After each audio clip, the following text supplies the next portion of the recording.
Good morning to my artisans. आज आपको हम बताने वाले हैं जो कक्षा 10 केमिस्ट्री का सेकंड चैप्टर आपका है अम्ल क्षार। उसमें से आपका आज का टॉपिक हमारा है वो रहेगा क्षार। तो क्षार की परिभाषा, उसके जो भौतिक गुण होते हैं, उसके उदाहरण, उसके रासायनिक गुण और उसके उपयोग। तो देखिए आज आपका क्वेश्चन आपका चलेगा कि क्षार की परिभाषा, भौतिक गुण उसके रासायनिक गुण, उसके उपयोग। अब देखिए सबसे पहले बात करते हैं कि क्षार किसे कहते हैं। तो अब बात आती है क्षार जो होता है वे पदार्थ जो स्वाद में तीखे होते हैं, वे पदार्थ जो स्वाद में तीखे और ज्वलनशील तथा कसैले होते हैं, उन्हें कहते हैं क्षार। अब बात आती है, ये तो परिभाषा हो गई सामान्य परिभाषा। अब एक परिभाषा होती है आर्हेनियस के अनुसार। तो आर्हेनियस के अनुसार क्षार वे पदार्थ होते हैं, क्षार वे पदार्थ जो जलीय विलयन में OH ऋणायन देते हैं। तो इससे हम क्या कहते हैं, इसे हम क्षार कहते हैं। तो सबसे पहली बात करते हैं कि क्षार तो लिखेंगे वे पदार्थ जो स्वाद में तीखे, कसैले, ठीक है, कसैले होते। और इसकी परिभाषा अगली हो जाएगी आर्हेनियस के अनुसार। आर्हेनियस के अनुसार,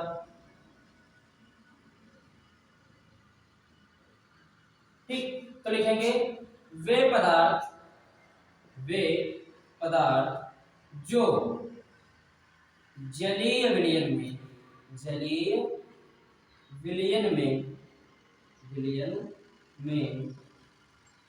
OH ऋणायन देते हैं। ठीक, अब देखिए पॉइंट नंबर क्या है कि सबसे पहले इसकी परिभाषा बात आती है।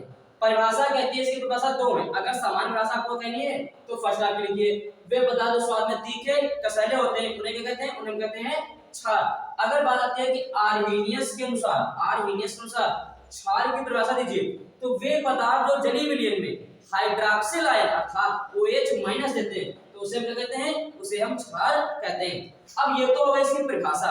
अब बात आएगी इसके भौतिक गुण क्या होते हैं। इसके भौतिक गुण तो देखिए इसके भौतिक गुण होते हैं, पॉइंट नंबर 1, यह जल में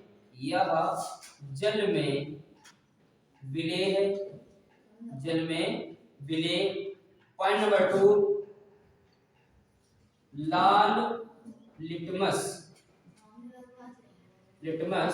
को नीला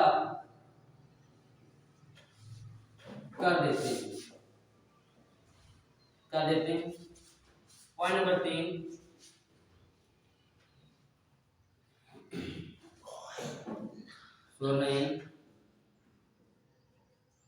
फिनोल्फैथलीन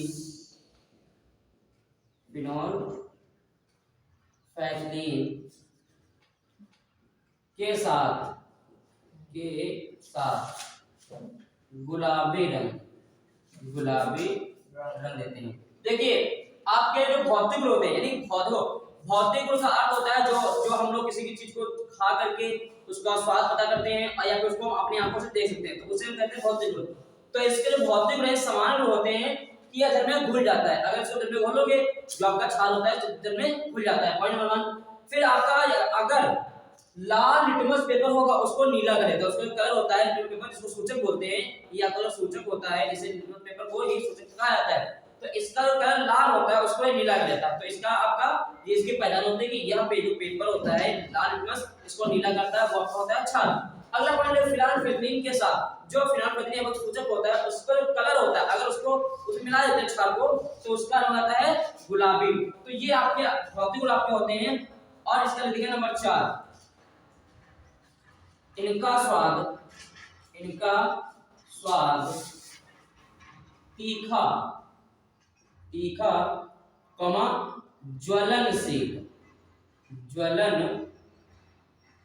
ज्वलनशील होता है।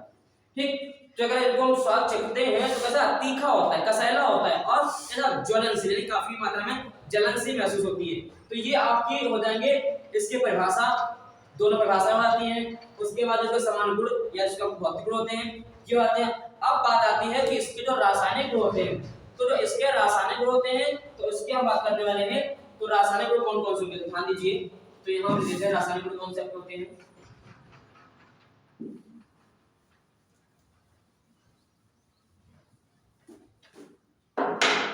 देखिए अब पढ़ाएंगे आपको रासायनिक गुण। रासायनिक गुण तो देखिए सबसे पहले बताते हैं रासायनिक गुण क्या होता है। लिखेंगे अम्लों से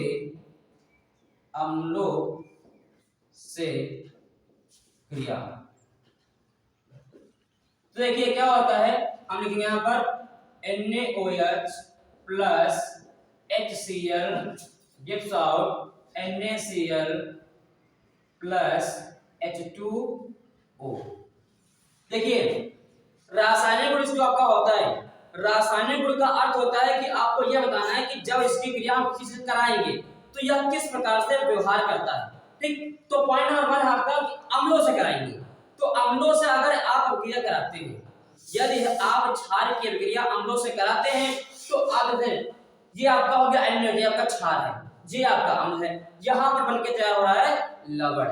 तो हम कह सकते हैं कि जब हम किसी क्षार की अभिक्रिया अम्लों से कराते हैं तो उस अभिक्रिया को उदासीनीकरण अभिक्रिया कहते हैं और इसमें आपका लवण तथा जल बनके तैयार होता है। क्योंकि ये क्या आपका है, ये आपका क्षार है और ये आपका अम्ल है और यहाँ पे आपको बनके तैयार हो रहा है वो आपका लवण है। और इस अभिक्रिया को ही क्या कहते हैं, इस अभिक्रिया को ही उदासीनीकरण अभिक्रिया कहते हैं।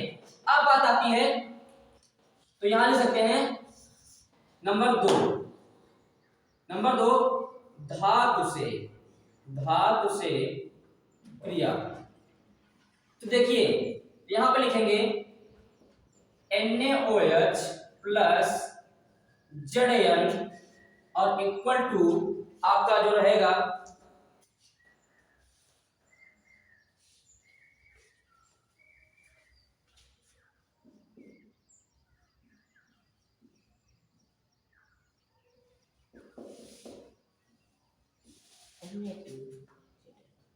अब देखिए होता क्या है, जो आपकी धातु में होती है, देखो परिभाषा में आपकी जो धातु होती है, तो अगर हम किसी भी क्षार की क्रिया धातु से कराते हैं तो उसमें क्या होता है, उसमें आपका लवण और हाइड्रोजन गैस मुक्त होती है। लेकिन कंडीशन ये है कि बहुत सी ऐसे कम धातुएं मिलती हैं, यानी कि ये जरूरी नहीं कि अगर किसी भी धातु से क्रिया करा देंगे तो आपकी गैस मुक्त होती है, लेकिन कुछ ऐसे क्रिया होती हैं। फॉर एग्जाम्पल आपका जिंक, अगर हम क्षार की क्रिया जिंक से कराएंगे तो बिल्कुल पक्की बात है उसमें से आपकी हाइड्रोजन गैस जरूर निकलेगी। तो आप देख सकते हैं कि आपका दो हिस्से में दो भाग आपका NaOH सोडियम हाइड्राइड क्षार होता है और ये आपके हो गए जिंक धातु। तो यहाँ पे आपका ये बन के तैयार हो रहा है, तो ये आपका है सोडियम जिंकाइट जिसे बोलेंगे लवण, ठीक, और ये आपकी जाएगी गैस। तो इसका जो रासायनिक गुण होगा वो आपका होगा कि जब इससे क्रिया किसी धातु से कराते हैं तो लवण और गैस हाइड्रोजन गैस मुक्त हो जाती है। अब बात आती है इसके एग्जांपल्स। इसके एग्जांपल क्या होते हैं ध्यान दीजिएगा।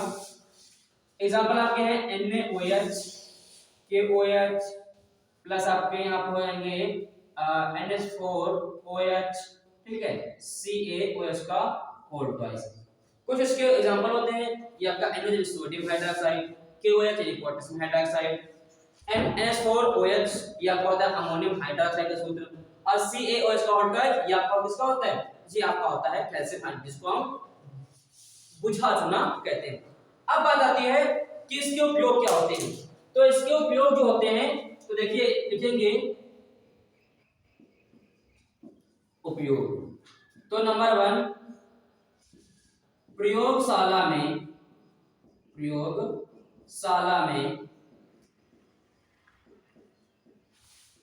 अभिकर्मक के रूप में। नंबर 2 कागज उद्योग में। नंबर 3 साबुन उद्योग में। नंबर 4 रसायनों के निर्माण में।